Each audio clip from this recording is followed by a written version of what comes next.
We are recording. The reason I'm recording this lesson is I want to show you my whole computer screen.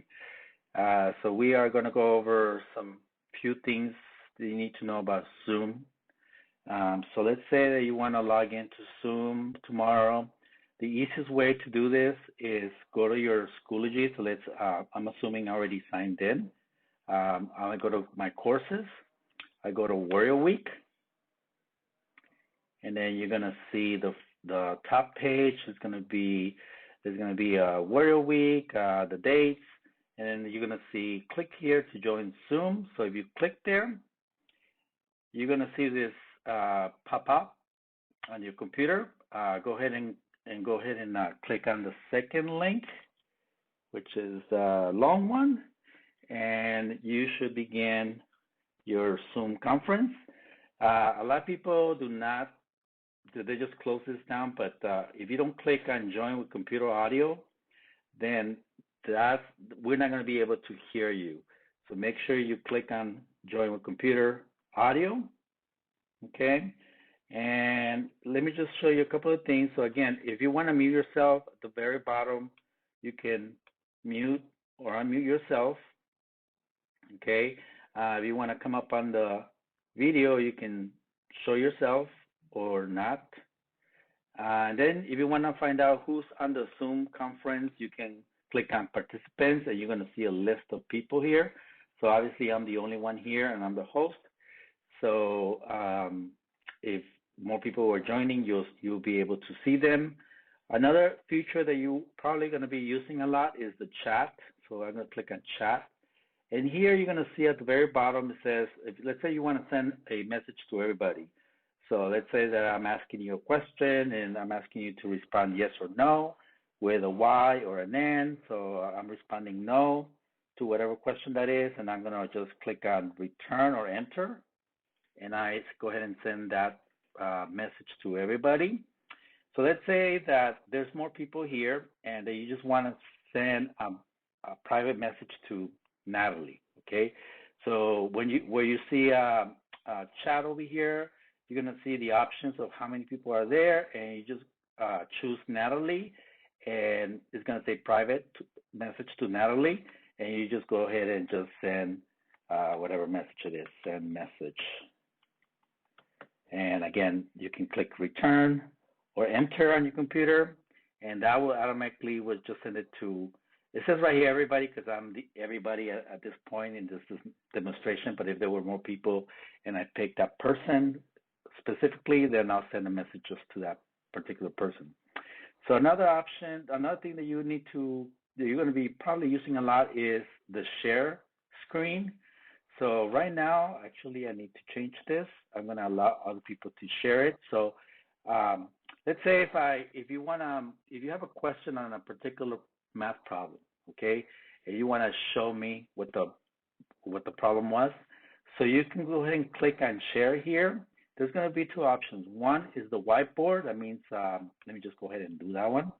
So I'm going to select that one. That's something that I use to, like a whiteboard. If I want to demonstrate a math problem, I can use that. I can also write things on text, okay?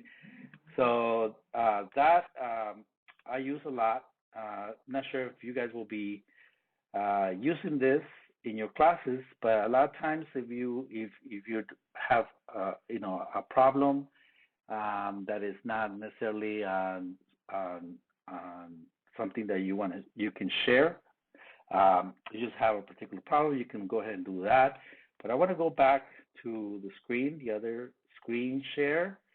This other option is basically what you see on your computer. So you're going to see I have a window open for my Schoology. I have another window that's the Zoom thing. It's unused right now, and this is just my Drive, and this is something for that I was preparing for Warrior Week planning. So let's say you want to show me a problem. You had a problem on a particular class that you want to ask. So let's say that it's going to be, I don't know, this assignment here, integer rules. I'm going to click there. I'm going to go to adding and subtracting integers. There's always going to be a lesson, and there's always going to be a classwork, okay?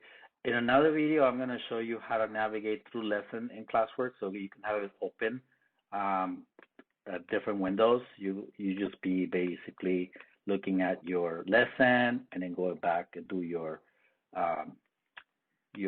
classwork. So I'm going to focus right now just on clicking on the classwork. And the way you guys are going to actually see this is a different way. It's going to look something like this. When you click on start is when you start your assignment. And let's say you had an issue with this problem. You're not sure of the problem, how to answer the problem. So you can show them to me by sharing. And then I can look at the problem specifically, and I can direct you to what the answer will be. So that's one way of, so I'm going to stop the share right now. So that's one way you can use share screen. The host has to allow you to go ahead and share, and one person can share at a time. Another thing here is you're going to see reactions here. So reactions, you want to clap at somebody who, says something that deserves some applause. Then you can go ahead and just click on applause, and you'll see by your participant name, you're going to see that the little icon of clapping. So let's say you had another reaction and you agree with a statement, you can show a thumbs up. If you love some comment, you can do that. So basically, you can use all kinds of icons here to react to a certain statement somebody made. So if I want to, let's say, raise my hand, so everybody is on mute because the host can do that, can mute everybody, especially is done when a lesson is presented. So, but definitely you have a question, so he cannot hear you because everybody's muted except the speaker. So you can basically click on raise your hand, and it's going to show on your participant the icon. It's also going to show whether or not where you see all the participants on the screen, especially if they're on video. But that's another thing so the reactions is another thing that you might be using a lot. There's more options here. I'm not going to go ahead and talk about the other options here because that's more like options for the host. So basically, those are the things that you need to know about Zoom. Okay. So I'm going to go ahead and end here. And if you have any questions, let me know.